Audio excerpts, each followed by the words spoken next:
आज मैं बनाऊंगी बहता हुआ टपकता हुआ चोको लावा केक, जो खाने में बहुत ही ज़्यादा डिलीशियस है। इसको बनाने के लिए ऐसी चॉकलेट का यूज किया गया है जिससे आपका चोको लावा केक 100% परफेक्ट बनेगा। जिसकी चॉकलेट बहती हुई हो, टपकती हुई हो, वो होता है चोको लावा केक। ऐसा ही चोको लावा केक मैं बनाने वाली हूँ। लावे के साथ साथ मैंने इसके बेस को भी एकदम सिंपल तरीके से बनाकर तैयार किया है, जो खाने में बहुत ज्यादा सुपर टेस्टी है। ऐसा tasty delicious choco lava cake घर पर कैसे बनाया जाता है, रेसिपी को स्टार्ट करते हैं। सबसे पहले मैं चोको लावा केक के लिए लावा बनाकर तैयार करूंगी। लावा बनाने के लिए मैं ले रही हूँ आधा कप से थोड़ा सा कम कवचर चॉकलेट। जी हाँ, यहाँ पर आपकी चोको लावा केक बनाने के लिए कवचर चॉकलेट लगने वाली है। आप यहाँ पर कंपाउंड चॉकलेट यूज नहीं कर सकते।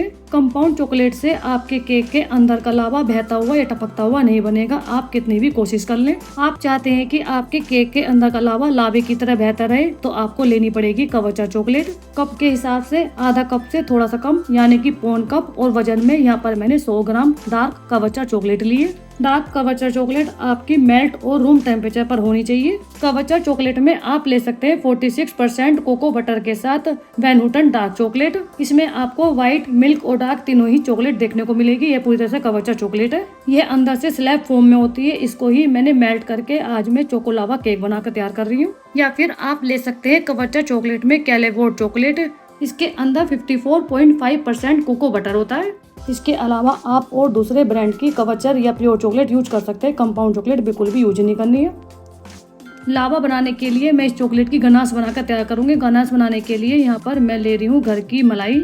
आप घर की मलाई, क्रीम कुछ भी ले सकते हैं। चॉकलेट की कंसिस्टेंसी को और भी ज्यादा पतला करने के लिए पहले मैं इसमें 2 बड़े चम्मच मलाई मिला रही हूँ। मलाई या क्रीम मिलाने से इसकी शेल्फ लाइफ कम हो जाती है। आप इसको रूम टेम्परेचर पर मौसम के अकॉर्डिंग 3 से 4 दिन रख सकते हैं। अगर आप इसमें मेल्ट किया हुआ अमूल बटर, कोको बटर या फिर ऑयल मिलाते हैं तो इसकी शेल्फ लाइफ ज्यादा हो जाती है। फिर आप इसको 6 से 7 दिन आसानी से रख सकते हैं रूम टेम्परेचर पर। मैं आपको सिंपल तरीके से बनाना बता रही हूँ, आप कुछ भी यूज कर सकते हैं। बस यहाँ पर आपको चॉकलेट की कंसिस्टेंसी को लूज रखना है। घर की मलाई को क्रीमी करने के लिए कुछ सेकंड के लिए मिक्सी में घुमा दिया था। जो इसमें गांठें थी सब गांठें खत्म हो गई हैं। मलाई घर पर आसानी से मिल जाती है, इसलिए मैं आपको मलाई मिला करके ही चोको लावा केक बनाना बता रही हूँ। मुझे अपनी गनाश की कंसिस्टेंसी अभी बहुत ज्यादा गाढ़ी लग रही है। मैं इसमें 1 बड़ा चम्मच मलाई और मिला रही हूँ। आप इसमें 2 से 3 बड़े चम्मच क्रीम या मलाई मिला सकते हैं गनाश की कंसिस्टेंसी को देखते हुए। लावा बनाने के लिए लूज कंसिस्टेंसी के साथ गनाश बनकर तैयार हो गया है। अब मैं इस गनाश को सेट करने के लिए लेने वाली हूँ होममेड मोल्ड। गनाश को सेट करने के लिए आप होममेड मोल्ड या फिर रेडीमेड मोल्ड, कोई सा भी मोल्ड ले सकते हैं। मिठाई के साथ या फिर चॉकलेट के साथ इस टाइप के मोल्ड आते हैं, इन मोल्डों को आप ले सकते हैं। इस टाइप के मोल्ड अलग अलग शेप में आते हैं, आप कोई सी शेप का मोल्ड ले सकते हैं।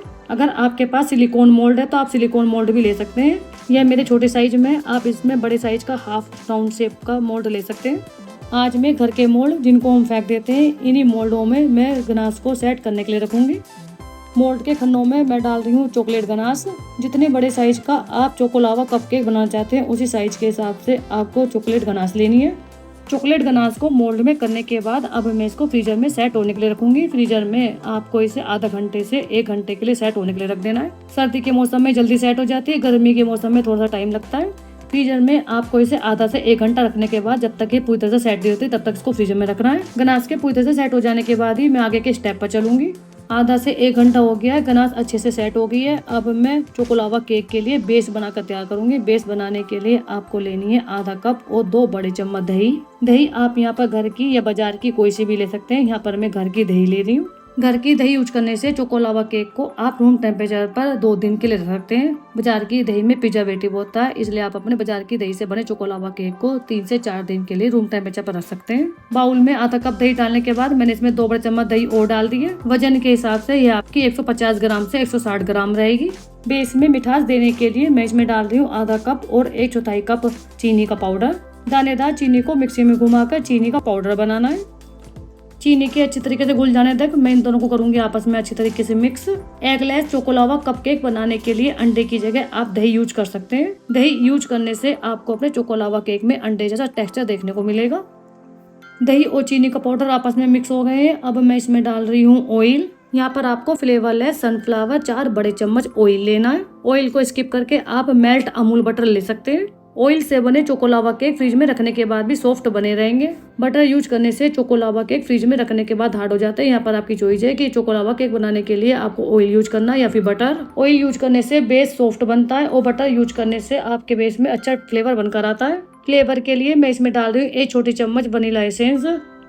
इन सबको करूंगी मिक्स। इन सबको मिक्स करने के बाद यहाँ पर हमारे वेट इंग्रेडिएंट रेडी हो जाएंगे। केक बनाने के लिए अगर आपकी दही खट्टी नहीं है, मीठी है, तो आप इसमें आधी छोटी चम्मच विनेगर डाल सकते हैं। यहाँ पर मैं घर की दही यूज कर रही हूँ। घर की दही जो होती है हल्की सी खटास पर होती है। सारे इंग्रेडिएंट आपस में अच्छे से मिक्स हो गए। इस बाउल को मैं रख रही हूँ एक साइड में। अब मैं चोकोलावा केक में यूज होने वाले सभी ड्राई इंग्रेडिएंट को मिक्स करूंगी। इसके लिए मैंने बाउल लिया, बाउल के ऊपर रख दिए छलनी। मैं इसमें डाल रही हूँ 1 कप और 1/4 कप मैदा। वजन में आपको 150 ग्राम मैदा लेनी है। मैदा से बेस में लचीलापन बनकर आता है। इसके बाद आपको लेना है चॉकलेट का फ्लेवर देने के लिए 1/4 कप कोको पाउडर। वजन में 20 ग्राम कोको पाउडर है। कोको पाउडर आप कोई से भी अच्छे ब्रांड का यूज कर सकते हैं। बेस बेक हो जाने के बाद सॉफ्ट बना रहे इसलिए मैं इसमें डाल रही हूँ 2 बड़े चम्मच कॉर्नफ्लोर अरारोट कुछ भी ले सकते हैं। चोकोलावा केक को फुलाने के लिए मैं इसमें डालने वाली हूँ बेकिंग पाउडर और बेकिंग सोडा। 1 छोटी चम्मच बेकिंग पाउडर डालना है और साथ साथ 1/4 छोटी चम्मच डालना है बेकिंग सोडा। बेकिंग पाउडर और बेकिंग सोडा बहुत ज्यादा पुराने समय के रखे हुए नहीं होने चाहिए। चोकोलावा केक की मिठास को बैलेंस करने के लिए मैं इसमें डालने वाली हूँ 1 चुटकी नमक। अगर आप ऑयल की जगह बटर यूज कर रहे हैं तो नमक डालने की आवश्यकता नहीं है। इन सभी ड्राई इंग्रेडिएंट को आपस में मिक्स करते हुए छानूंगी। यूज होने वाले सभी इंग्रेडिएंट को लेने के लिए आपको अपने कप को पैकेट में या फिर बॉक्स में नहीं डालना है। जितने भी इंग्रेडिएंट हैं उन सबको स्पून में लेकर के तब आपको अपने कप को भरना है, क्योंकि दोनों तरीके से इंग्रेडिएंट को लेने से मेजरमेंट में फर्क आता है। कप मेजरमेंट के लिए यहाँ पर मैंने 250 ml वाला कप सेट यूज किया है। मैंने सभी इंग्रेडिएंट को वजन में भी मेंशन किया है, आप वजन के हिसाब से भी ले सकते हैं। ड्राई इंग्रेडिएंट को छानने के बाद एक बार इन सबको करना है आपस में मिक्स, जिससे कि बेकिंग पाउडर और बेकिंग सोडा आपस में अच्छी तरीके से मिक्स हो जाए। आप प्री मिक्स से भी चोकोलावा केक बनाकर तैयार कर सकते हैं। इसके लिए आपको लेना है 1 कप वनीला प्री मिक्स। उसमें आपको मिलाना है 1/4 कप कोको पाउडर और साथ में 2 बड़े चम्मच ऑयल और आधा कप के करीब मिलेगा पानी। पानी थोड़ा थोड़ा करके मिलाना है और थिक बैटर बनाकर तैयार करना है। यहाँ पर मैं आपको सिंपल तरीके से मैदा के साथ चोकोलावा केक बनाना बता रही हूँ। ये देखिए मिक्सिंग हो गई है, इसको मैं रख रही हूँ एक साइड में। अब मैं ले रही हूँ चोकोलावा केक बनाने के लिए पेपर लाइनर। इस टाइप के पेपर लाइनर आते हैं, ये आपको जहाँ पर केक बनाने का सामान मिलता है वहाँ पर या फिर ऑनलाइन आसानी से मिल जाएंगे। आप इस टाइप के पेपर लाइनर या फिर मोल्ड आते हैं, मोल्ड भी ले सकते हैं। पेपर लाइनर के अंदर लगाऊंगी मैं हल्का हल्का सा ऑयल। अगर आपको अपना चोकोलावा केक इसी कप के अंदर खाना है तो आपको इसमें ऑयल लगाने की आवश्यकता नहीं है। चोकोलावा केक को प्लेट में करना है तो आप इसके अंदर ऑयल लगाएं। इसी तरीके से मैं अपने सभी पेपर लाइनर के अंदर ऑयल लगाऊंगी। पेपर लाइनर के रेडी हो जाने के बाद यहाँ पर मैं अपनी कढ़ाई को प्रीहीट होने के लिए रख रही हूँ। यहाँ पर मैंने भारी तली की कढ़ाई ली है। इसके अंदर रखना है जाली वाली रैक। जाली वाली रैक के ऊपर रखनी है आपको प्लेट आप एल्यूमिनियम की या फिर स्टील की कोई सी भी ले सकते हैं। कढ़ाई को ढक करके लो फ्लेम पर मैं इसको प्रीहीट होने के लिए रख रही हूँ।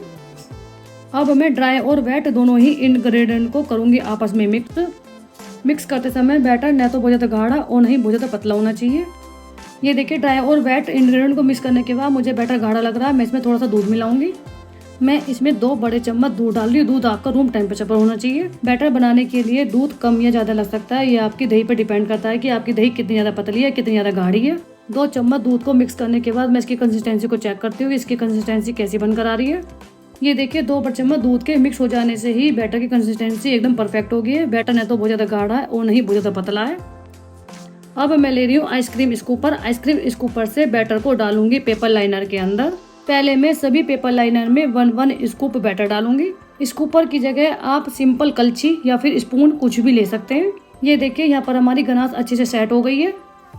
थोड़ा थोड़ा बैटर डालने के बाद अब मैं गनास का टुकड़ा रखूंगी बीचों बीच सेंटर पर बैटर के ऊपर। जितना बड़े साइज का आपका पेपर लाइनर होगा उसी साइज के हिसाब से आपको अपने गनास के चॉकलेट के टुकड़े बनाने हैं। इस तरीके से आपको बैटर के ऊपर चॉकलेट गनास का टुकड़ा रखना है। दोस्तों आजकल बहुत सारी ऑनलाइन कुकिंग और बेकिंग क्लासेस चल रही हैं। उन सभी क्लासेस को देखने के लिए आपको बहुत सारे रुपए पैसे खर्च करने होते हैं, लेकिन आप उन सभी कुकिंग और बेकिंग क्लासेस को हमारे चैनल की प्लेलिस्ट पर जाकर के एकदम फ्री देख सकते हैं, सेम रेसिपी के साथ। उन सभी क्लासेस को देखने के लिए आपको रुपए पैसे खर्च करने की आवश्यकता नहीं पड़ेगी। इस तरीके से आपको बैटर के ऊपर गनास के टुकड़े रखने। गनास के टुकड़े रखने के बाद आपको फिर से लेना है बैटर को डालना है गनास के ऊपर। थोड़ा थोड़ा बैटर मैं सभी चॉकलेट गनास के टुकड़ों के ऊपर डालूंगी। चोकोलावा केक बनाने के लिए आपका पेपर लाइनर आधा भरा होना चाहिए, ऊपर तक भरा हुआ नहीं होना चाहिए बैटर के साथ। मैंने अपने पेपर लाइनर को गनास और बैटर के साथ फिल कर दिया है। अब मैं इनको करूंगी बेक। कढ़ाई मेरी प्रीहीट हो चुकी है। अब मैं अपने चोको लावा केक को कढ़ाई में बेक करूंगी। आप अपने चोको लावा कप केक को ओवन में भी बेक कर सकते हैं। प्रीहीटेड ओवन में 170 डिग्री पर नीचे की ग्रिल ऑन करते हुए सेंटर रैक पर रखकर 20 से 25 मिनट के लिए बेक करना है। अगर आप कढ़ाई में बेक कर रहे हैं तो अगर आपकी कढ़ाई भारी तली की है तो आपको इसे मीडियम आंच पर बेक करना है। हल्की तली की कढ़ाई में आपको इसे लो फ्लेम पर बेक करना है। बेकिंग टाइम 25 से 30 मिनट का समय रहेगा। आप अपने कपकेक को माइक्रोवेव में कन्वेक्शन मोड पर भी बेक कर सकते हैं, सेम टाइम सेम टेम्परेचर के साथ। मैंने पेपर लाइनर को गरम गरम प्लेट के ऊपर रख दिया। अब मैं इसको ढक रही हूँ और 25 से 30 मिनट के लिए इसको बेक करूंगी। टाइम कम या ज्यादा हो सकता है। 20 मिनट के बाद थोड़ी देर में चेक करते रहना है। बेकिंग और कलर देखकर ही आपको अपने चोको लावा केक को कढ़ाई में से बाहर निकालना है, क्योंकि ये आपके बर्तन की तली पर डिपेंड करता है कि आपके बर्तन की तली कितनी हैवी है और कितनी हल्की है। हल्की में ये जल्दी बेक हो जाएगा। बेक हो जाने के बाद तब मैं आपको दिखाती हूँ। मुझे अपने चोको लावा केक को 20 से 25 मिनट हो गए बेक करते हुए। आप देख सकते हैं कितनी अच्छी फुलावट बनकर आई है। कलर भी आप देख सकते हैं इसका। मैं इसको चेक करूंगी। बेकिंग और कलर सभी परफेक्शन के साथ हुए हैं।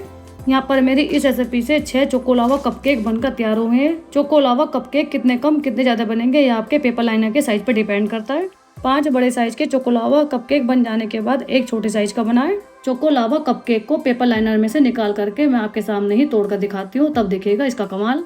सबसे पहले आप इसकी सॉफ्टनेस और इसकी जाली देखिए कितनी अच्छी जाली बनकर आई है। चोको लावा कपकेक जितना ज्यादा सॉफ्ट बनाए उतना ही ज्यादा जालीदार बनाए। आप इसका बॉटम भी देख सकते हैं कितना अच्छा जालीदार टेक्सचर बनकर आया है। सॉफ्टनेस में तो इसका जवाब ही नहीं है, बहुत ही ज्यादा सॉफ्ट बनकर तैयार हुआ है। अब मैं इसको तोड़ कर दिखाती हूँ। मैं अपने चोको लावा कपकेक को आपके सामने ही तोड़ रही हूँ। सामने तोड़ते हुए आप देख सकते हैं इसके अंदर का लावा। हमारी रेसिपी से बना चोको लावा कपकेक का लावा बहेगा भी और टपकेगा भी। ध्यान से देखिएगा, बहने के साथ साथ अब ये टपकने वाला भी है। आपने किसी की भी रेसिपी में ऐसे इस तरीके से लावे को बहता हुआ टपकते हुए नहीं देखा होगा। रेसिपी को देखने के बाद देर किस बात की, बना डालिए बहता हुआ टपकता हुआ चोको लावा कपकेक। यह रेसिपी ऐसी रेसिपी है कि इसे एक बार बनाने के बाद आप इसके दीवाने हो जाओगे। सॉफ्ट जालीदार टेस्टी बेस के साथ बना डालिए चोको लावा कपकेक। ये देखिए अब तक इसके अंदर का लावा टपकता ही जा रहा है। और भी बहुत सारी सिंपल और टेस्टी कुकिंग और बेकिंग क्लासेस की रेसिपियां हैं जो मैं आपके साथ जल्दी से जल्दी शेयर करने वाली हूँ। उन सभी रेसिपी को देखने के लिए आप हमारे साथ जुड़े रहिएगा। चोको लावा कपकेक की रेसिपी पसंद आई है तो रेसिपी को लाइक शेयर करना ना भूलिएगा। अगर आप हमारे चैनल पर नए हो तो चैनल को जरूर सब्सक्राइब कर दीजिएगा। यूनिक तरीके से बनी चोको लावा कपकेक की रेसिपी कैसी लगी कमेंट बॉक्स में जरूर बताइएगा। चोको लावा कपकेक की रेसिपी को देखने के लिए और हमारे साथ जुड़े रहने के लिए आपका बहुत बहुत धन्यवाद। एक और न्यू रेसिपी के साथ, न्यू फ्लेवर के साथ मैं आपसे फिर मिलूंगी। नमस्कार दोस्तों, बाय बाय।